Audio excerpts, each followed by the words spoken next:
Let's think about the last time you lost a great injector. Not just the revenue hit, but the disruption with patients, the impact on culture, and the frustration of starting the hiring process all over again. The truth is, top injectors today aren't just looking for a paycheck. They're looking for purpose, growth, and a place they can shine. The practices that win talent are the ones who build culture and career paths so compelling that injectors can imagine not being anywhere else. That's why we're here today. To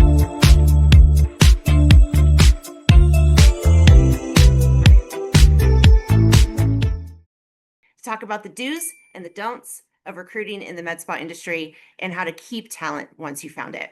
My name is Kristin. I'm a talent acquisition specialist with Diamond Accelerator, and I'm here with my partner in crime, Angela. Hey, everybody. I am also a talent acquisition specialist with Diamond Accelerator. I've been in the aesthetics industry for about 15 years, doing business consulting, operations, marketing, training, and yes, recruitment. I've probably actively recruited and helped hire hundreds and hundreds of employees from front desk all the way to injectors and medical directors. So we're excited to talk with you today and kind of teach you some tips and tricks and some secrets to find and hire great employees. Gone are the days where employers hold all the cards. It's no longer we're hiring, the employees are lining up, they should be lucky to be here.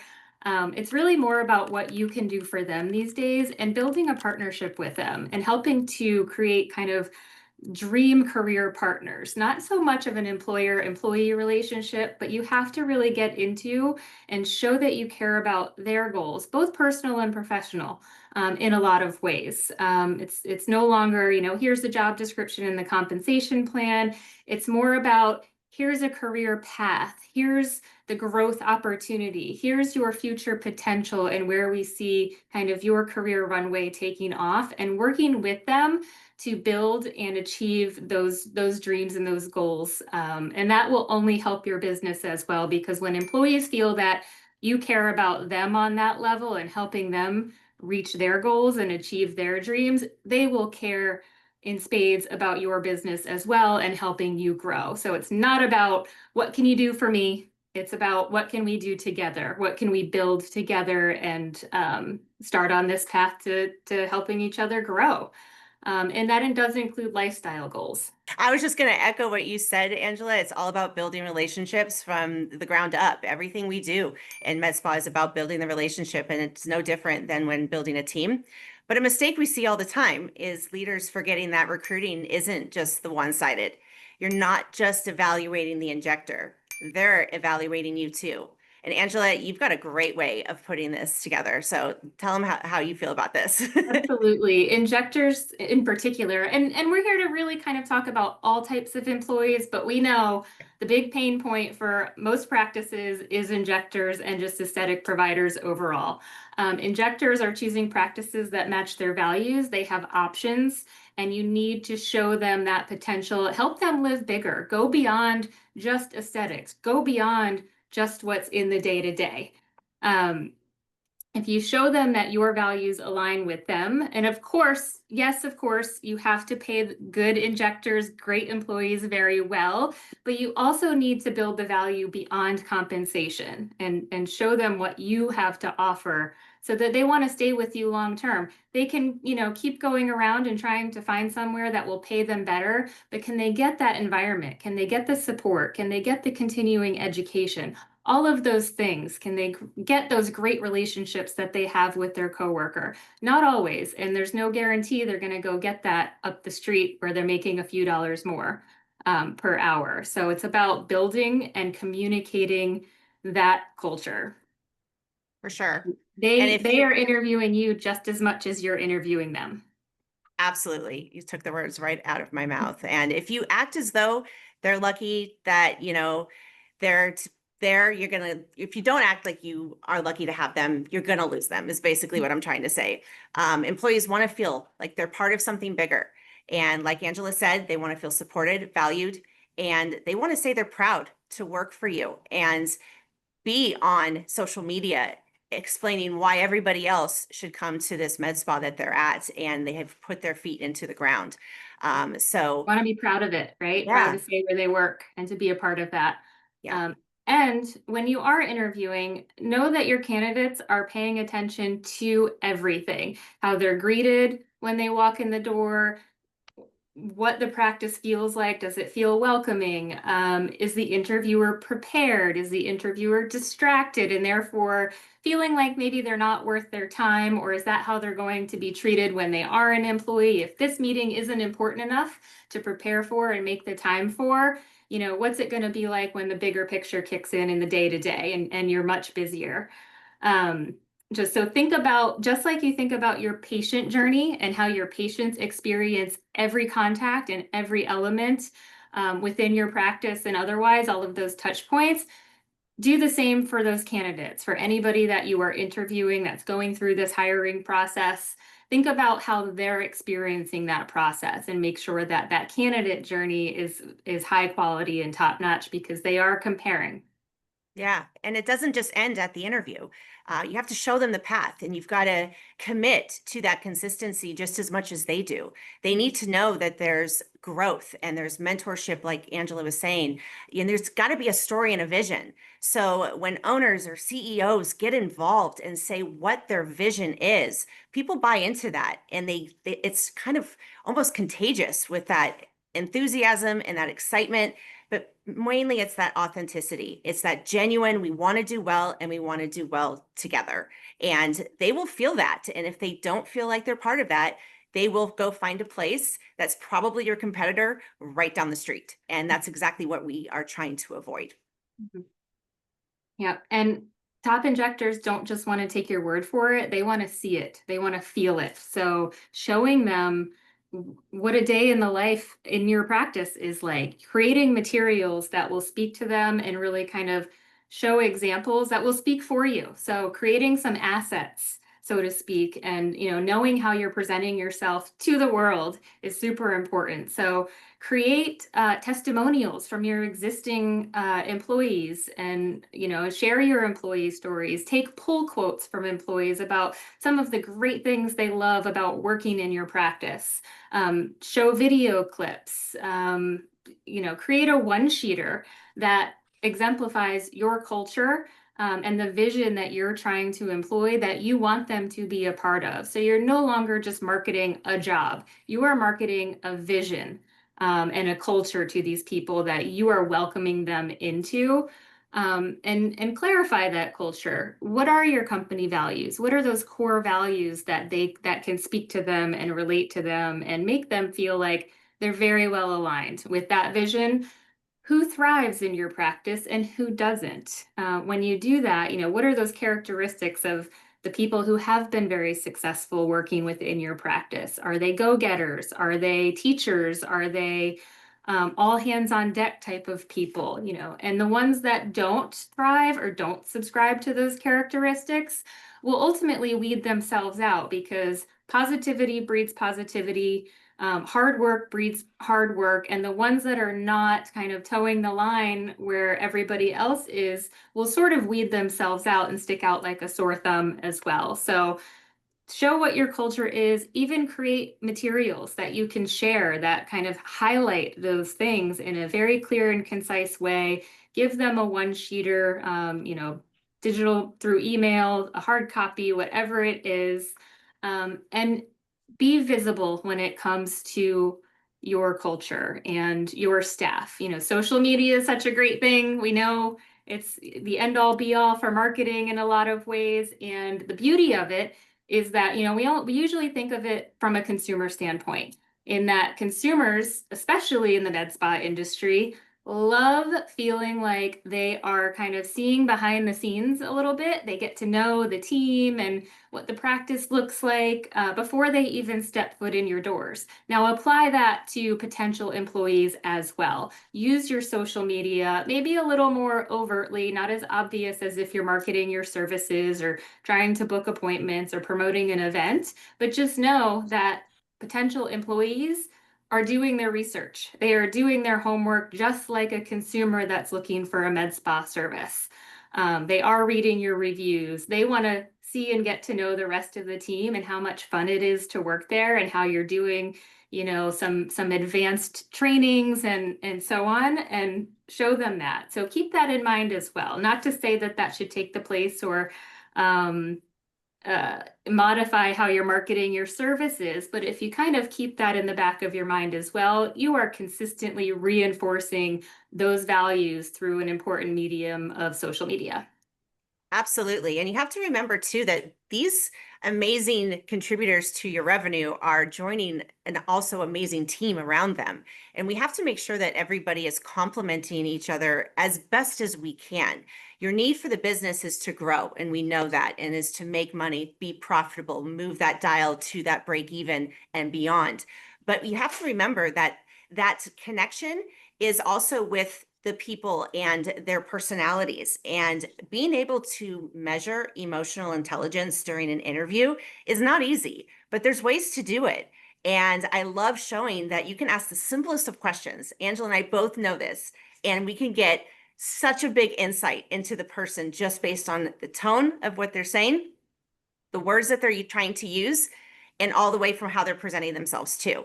The people who really want a job are going to show up as though they really want this job. They're on display. They are auditioning for this, but so are we. So we've got to look like we are, the best of the best. And that's why, first impression is everything, but your team is just as important. And I highly recommend getting them involved with the interview process as well, whichever degree you are the most comfortable with, be it group interviews, because if they can't handle being in front of all the rest of the team, then probably not the best fit. But also they can come in and have that one-on-one with you, or one-on-one with your top injector that's already there that maybe we're adding to the team.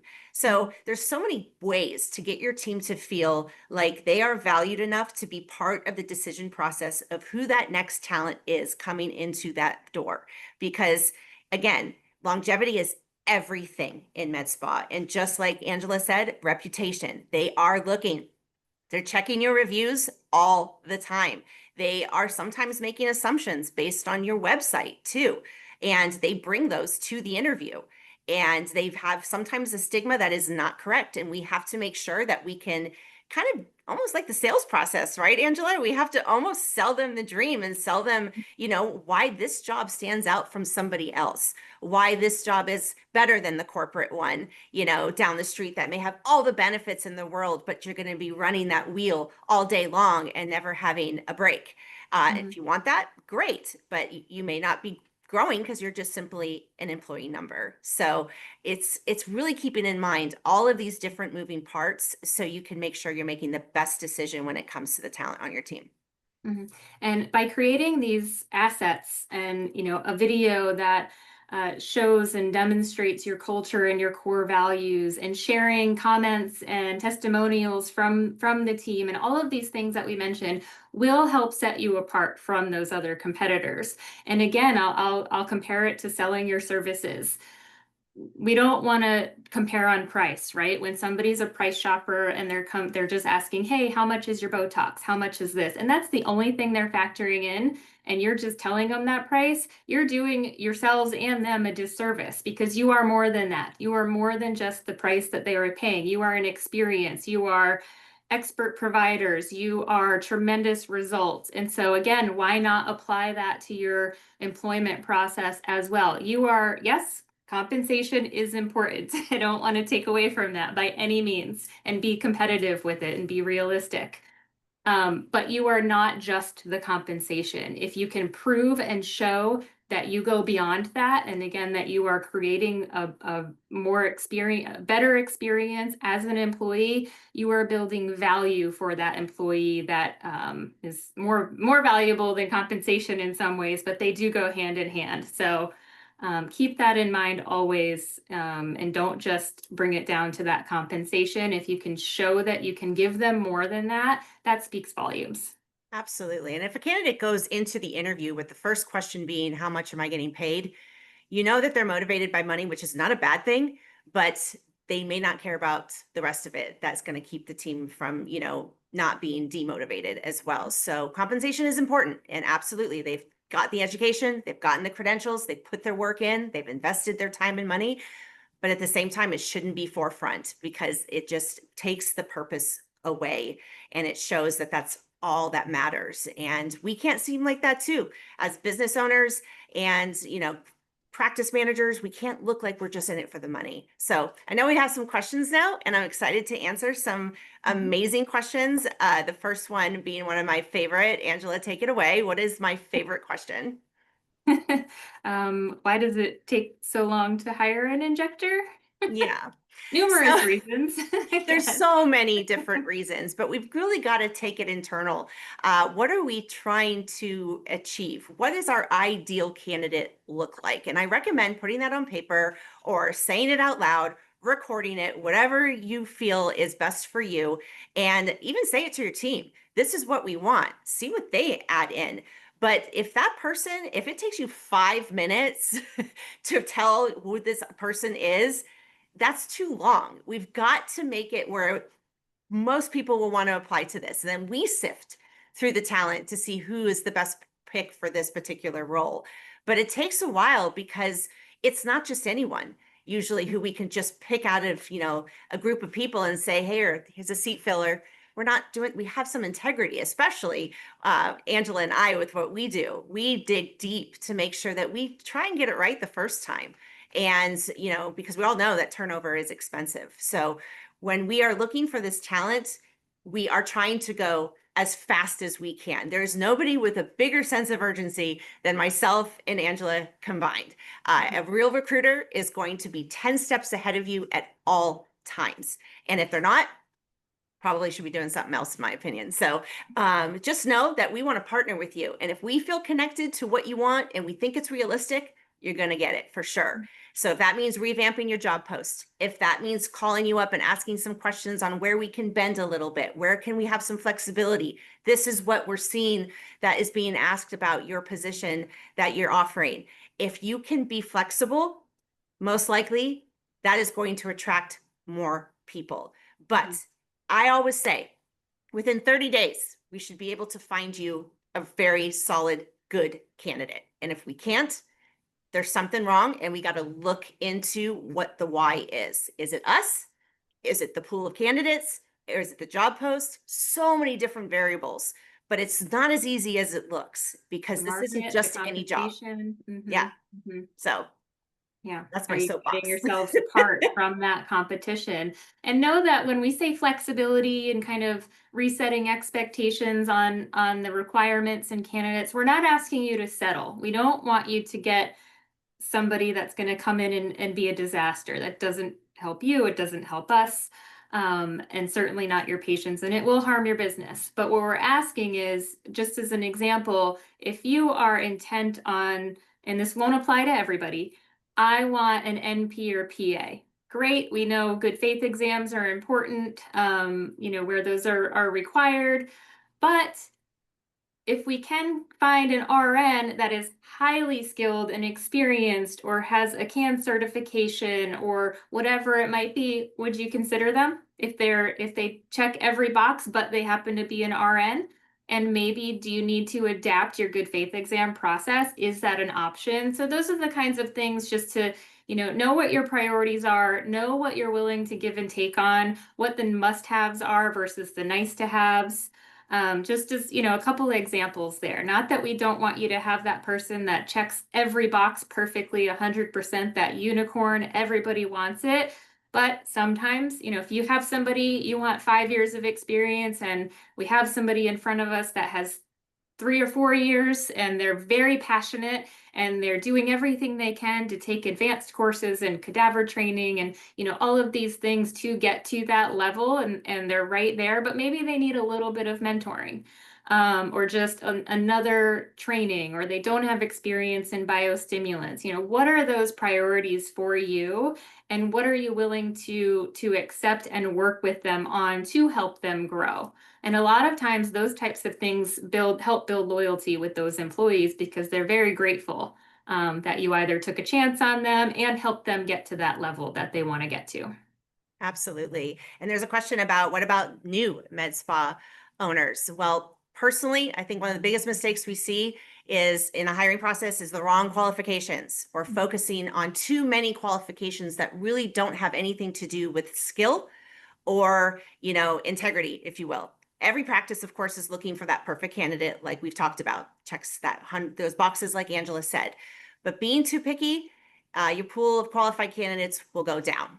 And you have to give and take on those priorities, like she said. And what are the non-negotiables? What are the characteristics? What does your person look like?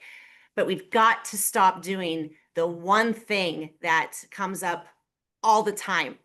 And I'm ready for some questions if you want to throw them at me, but we've got to stop caring about where these candidates live and what their commute is going to be like. That is on them. We should not care whether or not they live in this town, this close, that close. If their drive is 5 minutes or 50 minutes, if they are willing to commit to that, and as long as they show up on time, that's all that matters. I cannot tell you how many interviews I have done in the past month where we have not taken the candidate because of where they live.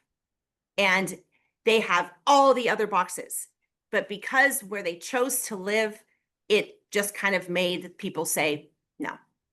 And to me, you are doing a huge disservice to yourself as well as to that reputation. If you don't live close enough, you know what? You can't come here. And then you don't really want that for your clientele to feel that too, because you want people, if they want to fly in from Alaska, great, let's do it. I love when people fly in to come see my injector. Again, it's not on us where people want to reside. And some people love that commute home. Why?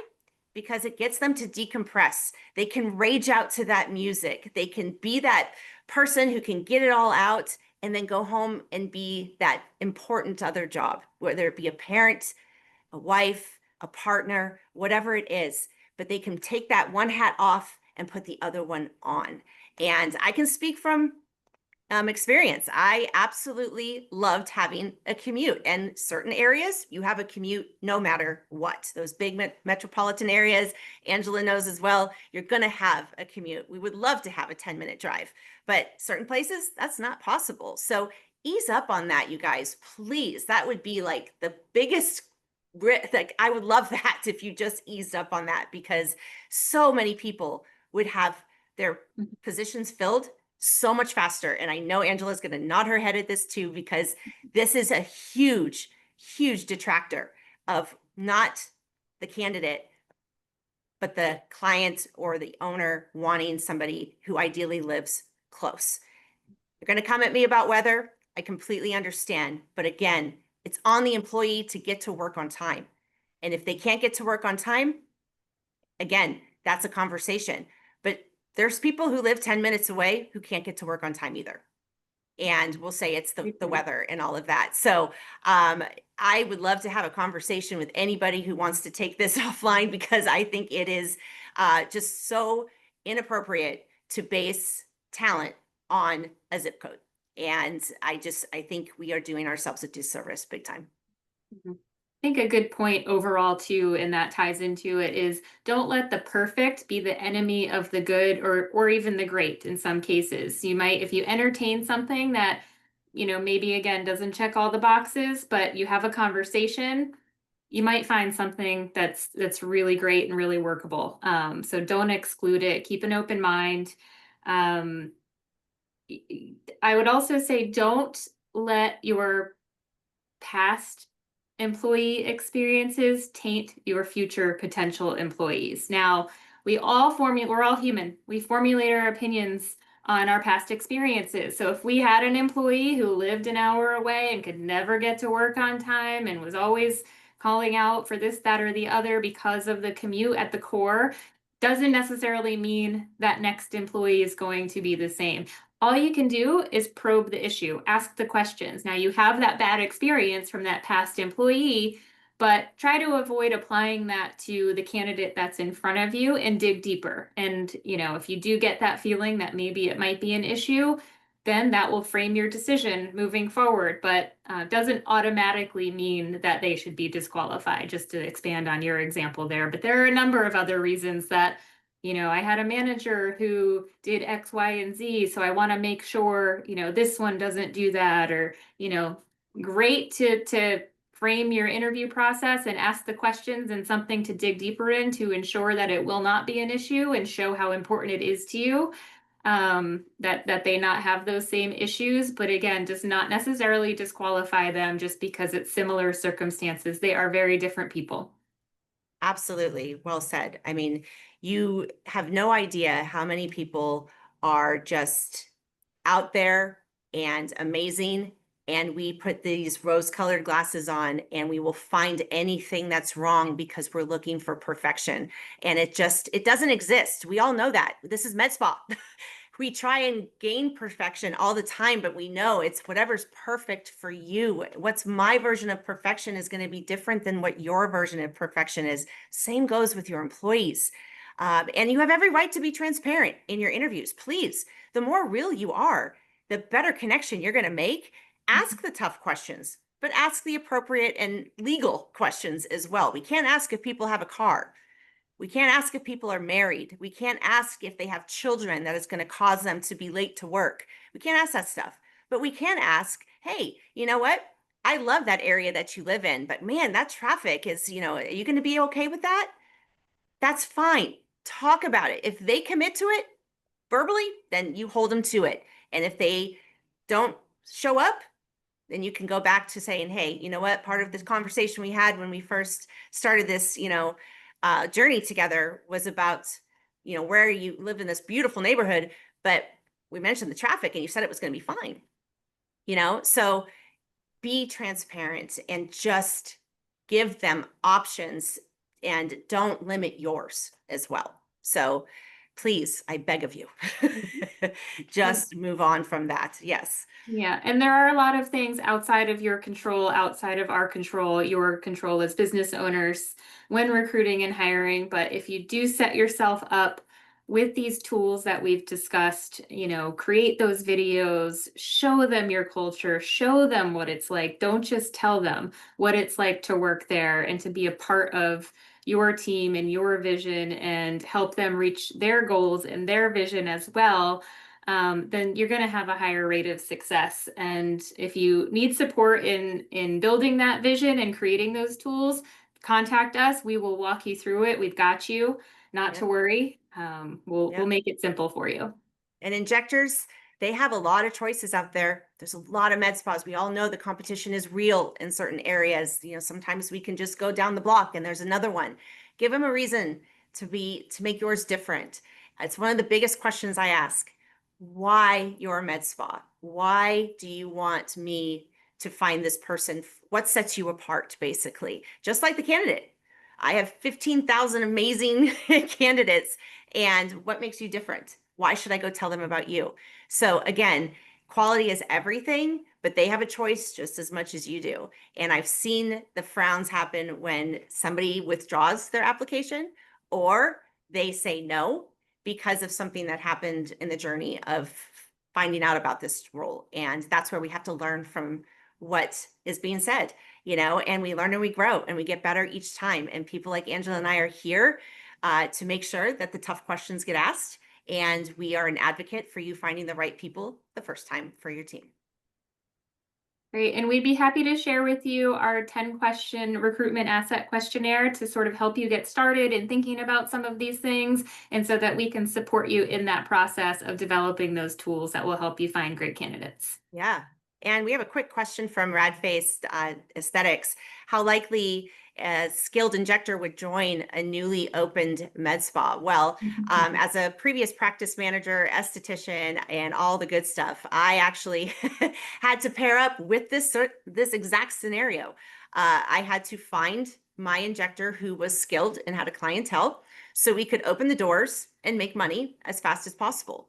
And I did it because I made them a partner with me. The practice manager or whoever is running this show needs to be a partner with their top injector and top performers. Because if they feel like they are part of the conversation and they're doing it together, it's going to feel like they are important. They're so vital to the success. And you give them goals. You tell them, I want you to come in and this is what I need you to do. And they commit to it. And then boom, it should happen. And if it's a great injector, it should go above and beyond those goals. And they should absolutely wow you. But it can happen. It absolutely can happen. But you've got to have the right culture, the right team, and the right plan. And if you have all that, a skilled injector will be happy to join your team in 2.5 seconds if it's the right thing for them as well. Mm-hmm. So great question though. Love that. So is there any other questions? Anything else we can answer? Angela, do you see anything? I don't yet. Maybe somebody's typing. We'll give it a minute. Right. Yeah.